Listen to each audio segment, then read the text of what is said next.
Hi అండి, మా farm house కాడికి మేమైతే ఈరోజు లంచ్ తీసుకొని వచ్చి ఇక్కడైతే లంచ్ చేస్తున్నాం.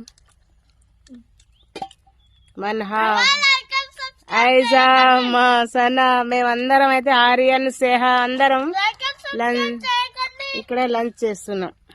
చికెన్ కర్రీ తెచ్చాం, ఇంకా వైట్ రైస్ తీసుకొచ్చినాం ఈరోజు. Chicken fry, white rice, chicken curry ఇవన్నీ అయితే చేసుకొని వచ్చి ఇక్కడైతే ఫామ్ హౌస్ కాడైతే లంచ్ అయితే చేస్తున్నాం. ఓకేనా? చూడండి, మేమందరం అయితే ఇక్కడ లంచ్ అయితే చేస్తున్నాం.